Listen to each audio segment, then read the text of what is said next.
अस्सलाम वालेकुम students. Database के नेक्स्ट लेक्चर के साथ इरफान खान। प्रीवियस लेक्चर में हमने कुछ बेसिक टर्म्स स्टडी की थी। रिलेशन किसे कहते हैं, एट्रीब्यूट क्या होता है। एट्रीब्यूट हमने कहा था कॉलम्स होते हैं, कैरेक्टरिस्टिक्स होते हैं रिकॉर्ड्स के। टपल हमने कहा था ये रिकॉर्ड्स होते हैं, हॉरिजॉन्टल लाइंस रोज। डिग्री क्या होती है, नंबर ऑफ एट्रीब्यूट्स कितने हैं किसी टेबल में। किसी टेबल की कार्डिनैलिटी क्या होती है, नंबर ऑफ रोज कितनी है उसकी। और डोमेन किसी एक स्पेसिफिक में एट्रीब्यूट में स्पेसिफिक कैरेक्टर में कौन सी वैल्यूज आ सकती हैं। जैसे एग्जांपल में हमने कहा था कि CGPA जो है इसकी वैल्यू 0 से लेकर 4 तक हो सकती है, तो डोमेन जो है वो 0 से 4 तक ही हो। इसी तरह रोल नंबर जो है वो माइनस में नहीं हो सकते। Number of chairs in a room minus में नहीं हो सकती। तो ये डोमेन्स होते हैं कि डोमेन हमने कौन से लिखने हैं। या सिटी कह लें, पाकिस्तान में रहते हुए अगर सिटी की बात करें तो सिटी कौन कौन से होंगे, सिटी के नेम्स जो हैं वो डोमेन हैं। तो ये प्रीवियस लेक्चर में हमने कुछ डिस्कस किया था। आज के लेक्चर में हमने कवर करना था कीज क्या होती हैं। लेकिन इन कीज को कवर करने से पहले की एक बुनियादी कॉन्सेप्ट है जो डेटाबेसेस में यूज होता है, जिसकी बुनियाद पर हम फर्दर कुछ स्टडी करेंगे। लेकिन कीज को पढ़ने से पहले, चूंकि कीज डिपेंड कर रही हैं एट्रीब्यूट्स पर, प्रीवियस लेक्चर में जो हमने कहा था कि एट्रीब्यूट्स क्या है, कॉलम्स हैं, फील्ड हैं, कैरेक्टरिस्टिक है एक रिकॉर्ड की। तो कीज जो है वो डिपेंड करती हैं एट्रीब्यूट्स पर। एट्रीब्यूट्स की टाइप्स को पहले हम देख लेते हैं। एट्रीब्यूट्स की टाइप्स हमारे पास कितनी होती हैं। एट्रीब्यूट हम कहते किसे हैं, an attribute is a property और कैरेक्टरिस्टिक ऑफ एन एंटिटी। एक रिकॉर्ड की जो कैरेक्टरिस्टिक्स हैं, उसकी जो प्रॉपर्टीज हैं, उन्हें हम एट्रीब्यूट कहते हैं। जैसे रूम हो तो रूम की कैरेक्टरिस्टिक्स क्या होंगी, रूम की कैरेक्टरिस्टिक्स होंगी उसकी विड्थ कितनी है, उसकी लेंथ कितनी है, उसकी रूम की हाइट कितनी है। जैसे कार की बात करें तो होगा कार किस मॉडल की है, ब्रांड कंपनी कौन सी है, किस साल का वो मॉडल है, कितने सीसी की कार है। जैसे हम बुक की बात करें तो हम कहेंगे बुक का टाइटल क्या है, किस टॉपिक के रिलेटेड है, किस सब्जेक्ट की है, ऑथर कौन है, इसका पब्लिश कब हुई थी। तो ये एट्रीब्यूट्स हैं, these are properties, these are characteristics of an entity. Attributes की टाइप्स हमने डिस्कस करनी थी। सिंपल एट्रीब्यूट्स होते हैं, an attribute that cannot be subdivided into smaller components। ऐसा एट्रीब्यूट जिसको मजीद स्मॉलर एट्रीब्यूट वैल्यूज में, स्मॉलर पार्ट्स में हम डिवाइड ना कर सकें, उसके पार्ट्स ना हम बना सकें। जैसे रोल नंबर, रोल नंबर एक एट्रीब्यूट है, ये सिंपल एट्रीब्यूट है। रोल नंबर के हम पार्ट्स नहीं बना सकते, लेकिन रजिस्ट्रेशन नंबर उसके पार्ट्स बन रहे हैं। उसके तो अलग बात है, हम नहीं बनाते, उसके पार्ट्स बनते हैं। कौन से साल में और स्टूडेंट का नंबर कितना था, आपका ईयर पहले आता है, फिर GCUF लिखा आता है, फिर आगे एक न्यूमेरिक वैल्यू होती है। तो ये पार्ट्स बन रहे हैं। हमारी मर्जी होती है कि हम पार्ट्स बनाएं या ना बनाएं। डेटाबेसेस बनाते वक्त हमें ज़रूरत नहीं, रजिस्ट्रेशन नंबर में तो हम नहीं बनाते। तो सिंपल एट्रीब्यूट्स जिसके फर्दर पार्ट्स ना बनाए जा सकें, आपके CGP इसके पार्ट्स नहीं बनाए जा सकते। आपका रोल नंबर इसके पार्ट्स नहीं बनाए जा सकते। आपका कोर्स कोड इसके पार्ट्स नहीं बनाए जा सकते। तो ये सिंपल एट्रीब्यूट्स हों। Composite attribute, an attribute that can be subdivided into smaller components, जिसको smaller components में हम डिवाइड कर सकते हैं। फॉर एग्जाम्पल हम कहते हैं एड्रेस,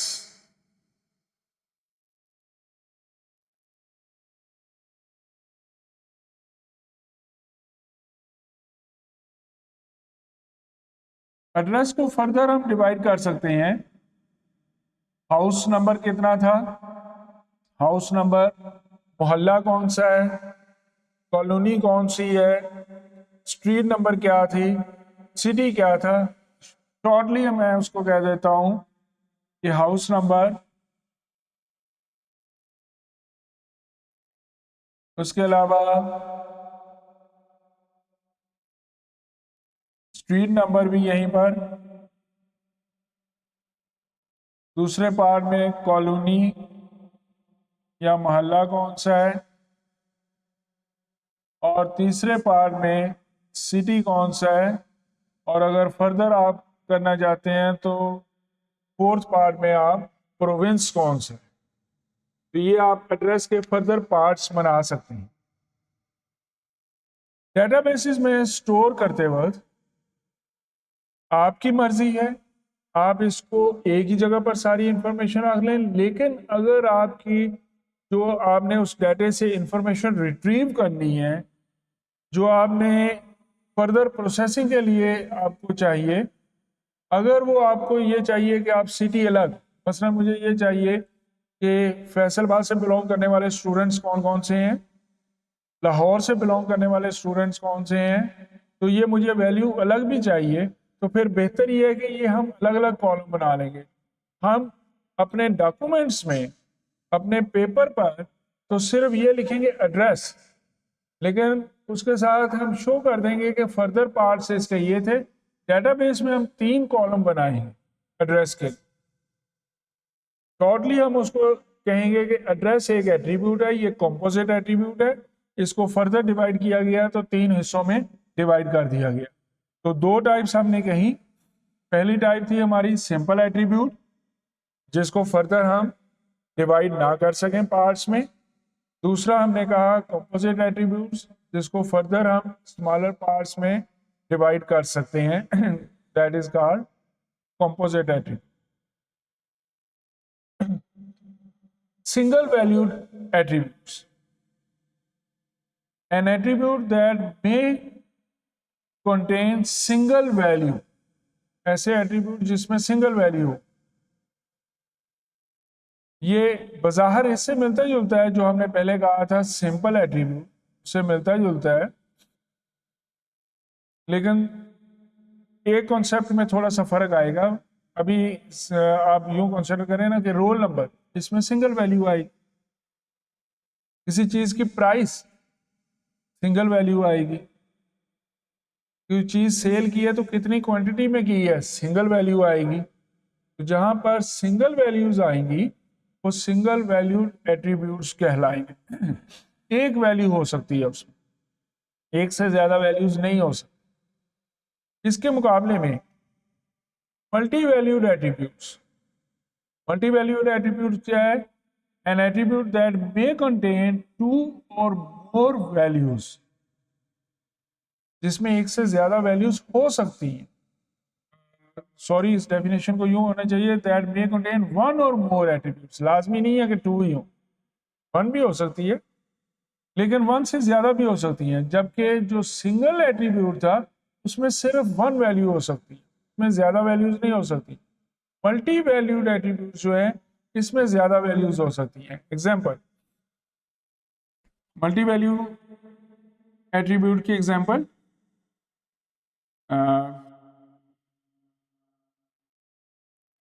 उसे आप कहेंगे हॉबी। आपकी हॉबी क्या है?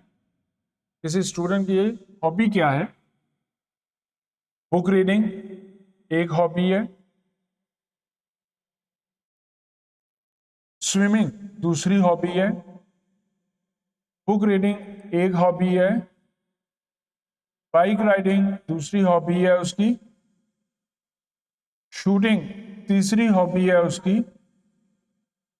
एक कोई पर्सन, उसकी हॉबीज जो है वो एक से ज्यादा भी हो सकती हैं। तो ये मल्टी वैल्यूड एट्रीब्यूट आ गया। वहां पर हम जरूरत नहीं है डेटाबेस में कि हम अलग अलग कॉलम बनाएं, अलग अलग फील्ड बनाएं, हम कहें हॉबी 1, हॉबी 2, हॉबी 3, क्योंकि हमें नहीं पता कि किसी स्टूडेंट की कितनी हॉबीज हो सकती हैं। अगर मेजोरिटी स्टूडेंट की ऐसी है जिनकी एक हॉबी है, तो हॉबी 2 और हॉबी 3 के लिए जो हम कॉलम बनाएंगे वो वेस्टेज ऑफ स्पेस होगी। हमारे पास ज्यादा एट्रीब्यूट्स हम कर रहे हैं और उसको हैंडल करना भी मुश्किल, उस पर प्रोसेसिंग हमने कोई खास नहीं करनी।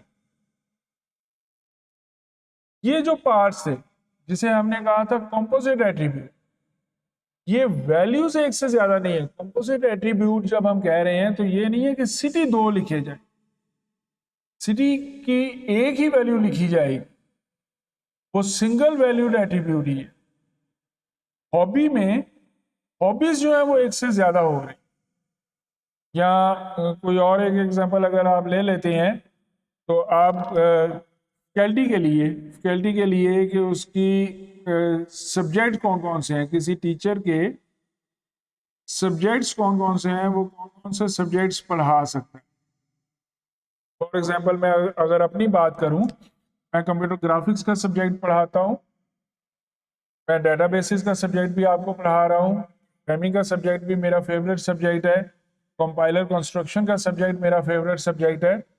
तो एक से ज्यादा सब्जेक्ट्स मैं लिखूं, एक्सपर्टी कह लें, सब्जेक्ट्स कह लें या एक्सपर्टी कह लें किसी फैकल्टी मेंबर की, तो जहां पर वैल्यूज एक से ज्यादा आ सकती हैं, that is called multi valued attribute. I think आपके कॉन्सेप्ट क्लियर हो गए होंगे। अगर किसी स्टूडेंट के यहाँ पर कॉन्सेप्ट क्लियर नहीं हो रहे तो वो या तो वीडियो के नीचे जो कमेंट्स हैं वहां पर सवाल पूछ सकता है, या एक और तरीका वो कर सकता है कि वो अपनी छोटी वीडियो बनाकर मुझे व्हाट्सएप कर दे जिसमें वो सवाल पूछ रहा है।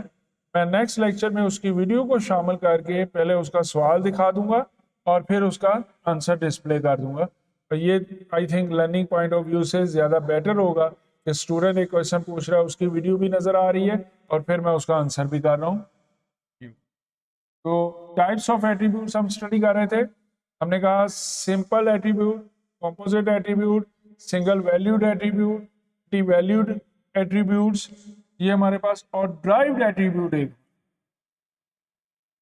an attribute that is not stored in database but derived from another attribute, जो डेटाबेस में हम स्टोर नहीं करते, डेटाबेस में उसका कॉलम नहीं बनाते, लेकिन वो दूसरे एट्रीब्यूट से कैलकुलेट हो सकता है। जैसे स्टूडेंट्स का roll number, name, father name, address, date of birth. अगर मैंने डेट ऑफ बर्थ आपकी राइट डाउन कर ली है तो मुझे एज का कॉलम बनाने की जरूरत नहीं और बनाना भी नहीं चाहिए।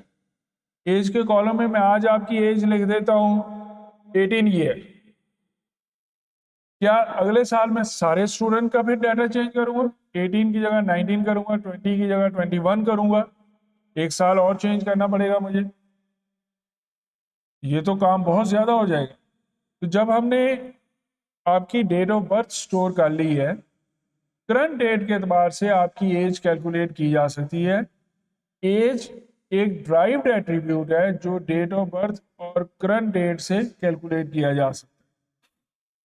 इसी तरह ऑब्टेन मार्क्स अगर आपने लिख लिए हैं तो परसेंटेज लिखने की ज़रूरत नहीं है, क्योंकि ऑब्टेन मार्क्स टोटल मार्क्स की बुनियाद पर कैलकुलेट करके परसेंटेज हम बना सकते हैं।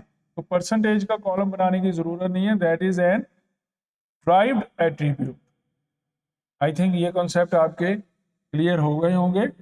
यहाँ पर एक थोड़ा सा पाज लेते हैं।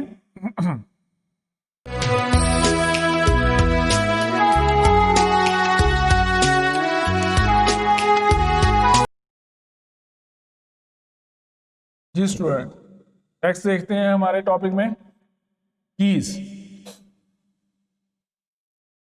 एट्रीब्यूट्स अगर आपको समझ आ गए हैं तो कीज की तरफ हम स्विच कर रहे हैं। कीज क्या होती हैं? यहाँ पर मुख्तलिफ ये आपको लिखा हुआ नजर आ रहा है, सुपर की, कैंडिडेट की, प्राइमरी की, 1 बाय 1 इनको देखते हैं। लेकिन उससे पहले ये एक एग्जांपल आपके सामने, मैंने रिलेशन राइट डाउन किया है, एक टेबल राइट डाउन किया है। इस टेबल में नेम, सब्जेक्ट, क्रेडिट आवर्स कितने हैं उस सब्जेक्ट के, और उस सब्जेक्ट में ऑब्टेन मार्क्स कितने, ये इंफॉर्मेशन राइट डाउन। क्या आप मार्क्स की बुनियाद पर स्टूडेंट का नाम बता सकते हैं। डिपेंडेंसी, इसको हम क्या बोलेंगे? डिपेंडेंसी।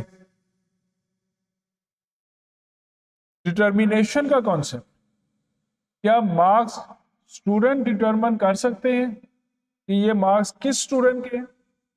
नहीं। मार्क्स हैं 52, अगरचे इस एग्जांपल में सारे मार्क्स मैंने अलग अलग लिखे हुए हैं, लेकिन 52 मार्क्स एक सब्जेक्ट में लिए हैं, तो आपकी क्लास में बहुत सारे स्टूडेंट हो सकते हैं जिनके उसी सब्जेक्ट में 52 मार्क्स। तो मार्क्स की बुनियाद पर आप ये नहीं कह सकते कि ये कौन सा स्टूडेंट, लेकिन नाम बोलें तो आप स्टूडेंट का मार्क्स बता सकते हैं। मसलन यहाँ पर लिखा हुआ है हमारा, इसके सब्जेक्ट में, ये आपके सब्जेक्ट का कोड है डेटाबेस का। डेटाबेस का कोर्स आपका 4 क्रेडिट आवर का और मार्क्स के।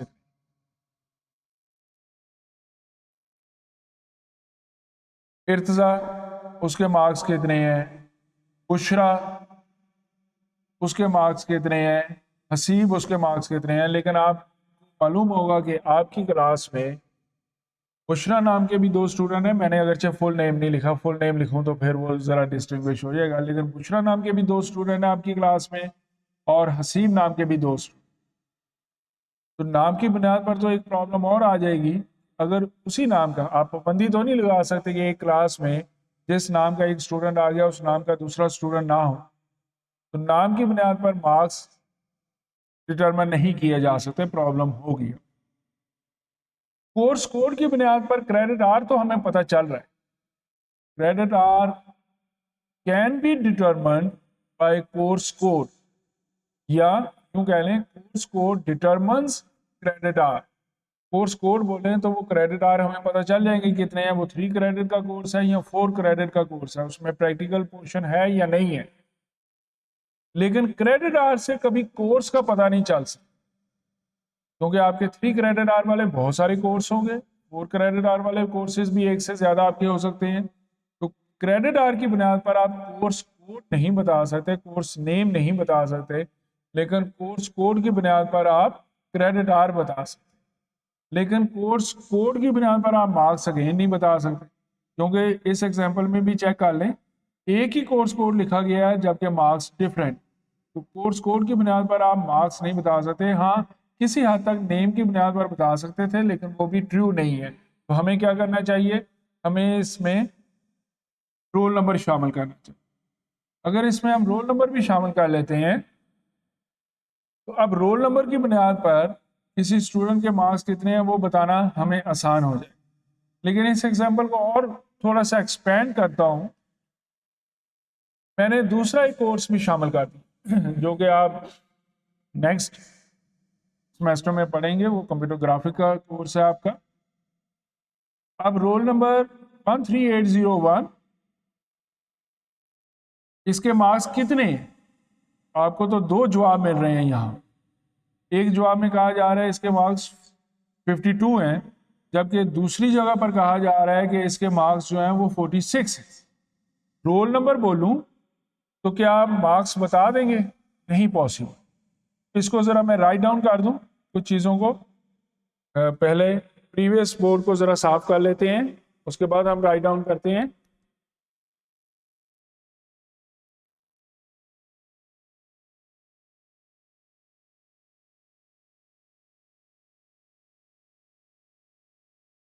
ओके स्टूडेंट्स, अभी हमने कहा कि कोर्स कोड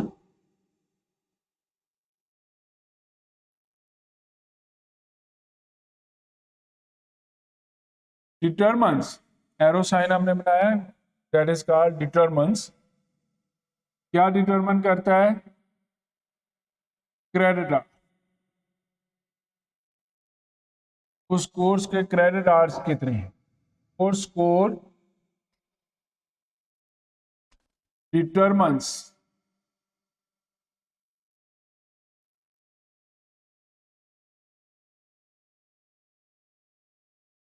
क्रेडिट आवर।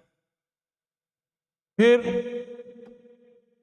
अभी जब कोर्स मैंने ज्यादा सब्जेक्ट नहीं किए थे, इस एग्जाम्पल को अगर आप देखें तो इस एग्जाम्पल के एतबार से हम कह सकते हैं कि रोल नंबर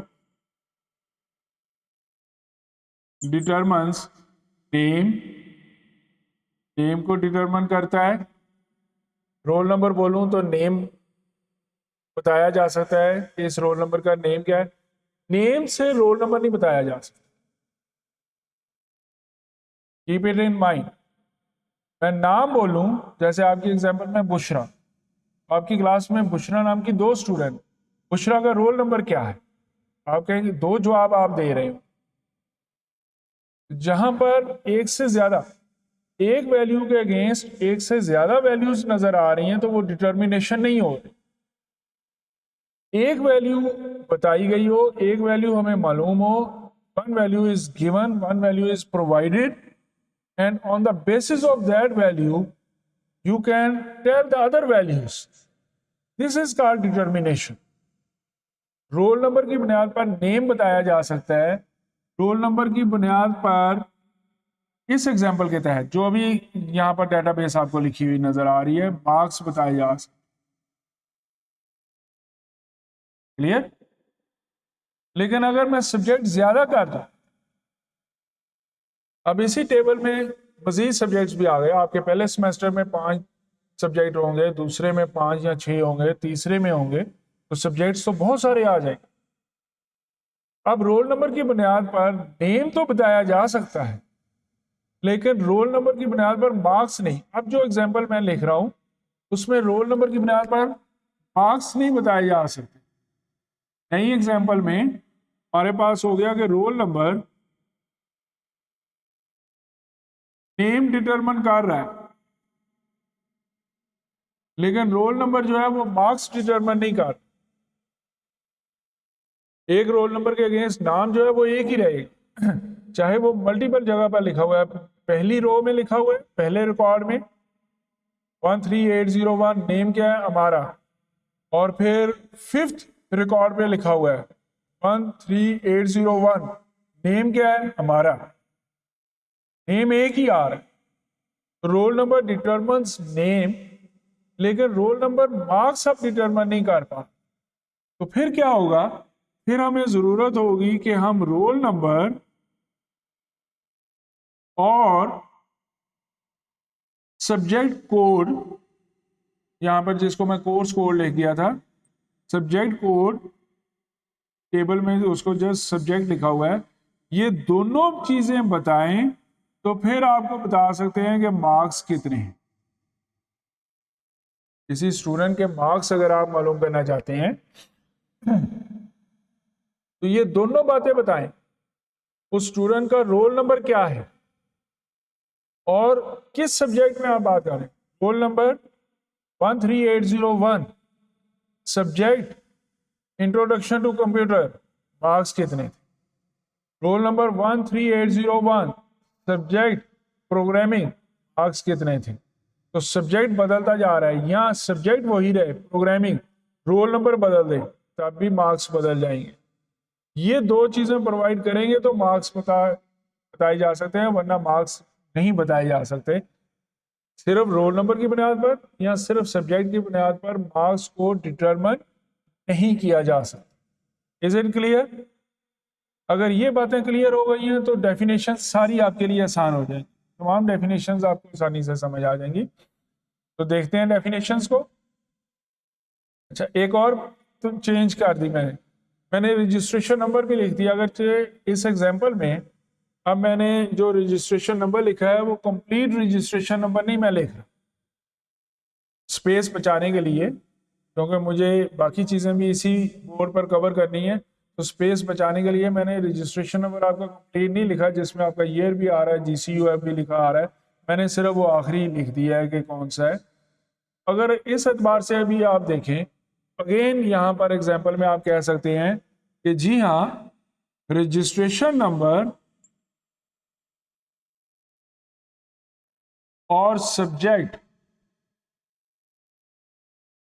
अगर इन 2 की वैल्यू गिवन की जाए, इन 2 की वैल्यू आपको प्रोवाइड की जाए, तो उसकी बुनियाद पर मार्क्स, ये फिर आप बताने के काबिल है। तो मार्क्स बताने के लिए दो चीजें हो गई।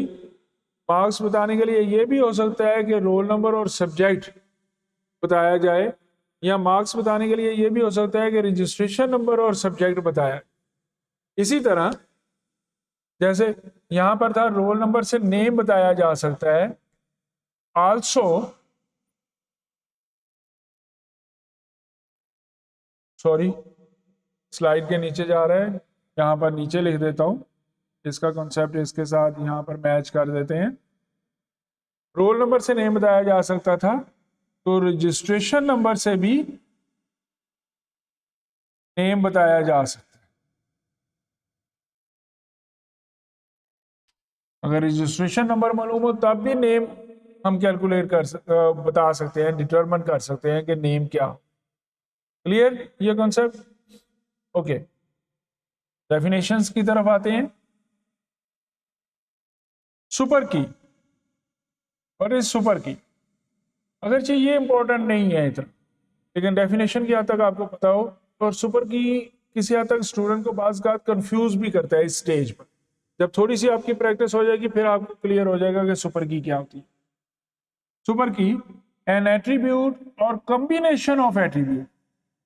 पहले इसको क्लियर कर लें। An attribute, roll number is an attribute, registration number is an attribute.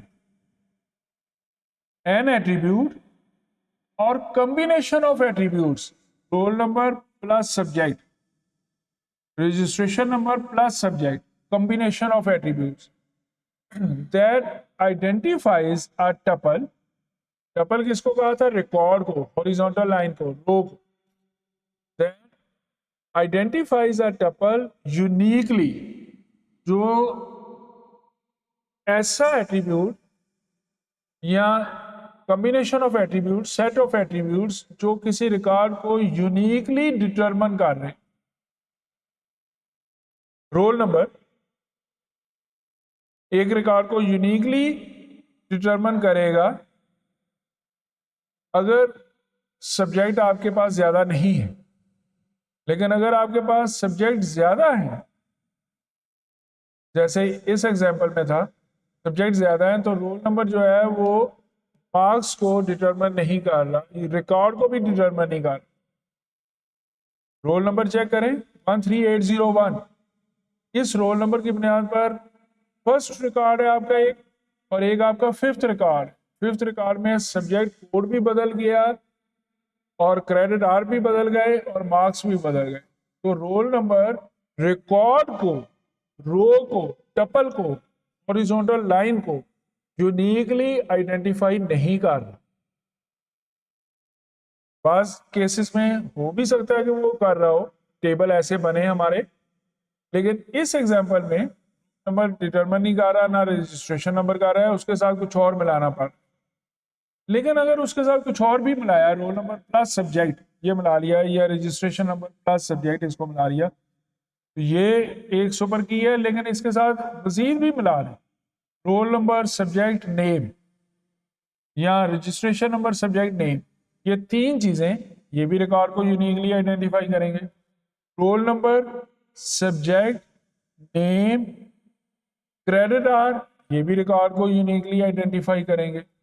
तो सुपर की ऐसी चीज है कि जो मिनिमम एक रिकॉर्ड को डिटरमिन करने के लिए जो मिनिमम चीज है, उसके साथ मजीद जितनी चाहे चीजें शामिल कर दें, हम उसको सुपर की कहते हैं। अभी उसको कंफ्यूज मत हो, प्राइमरी की पर आप ज्यादा फोकस करें, प्राइमरी की क्या है, फिर आप एंड पर सुपर की को दोबारा समझ आए। नेक्स्ट डेफिनेशन एक है कैंडिडेट की। कैंडिडेट कौन है? इलेक्शंस,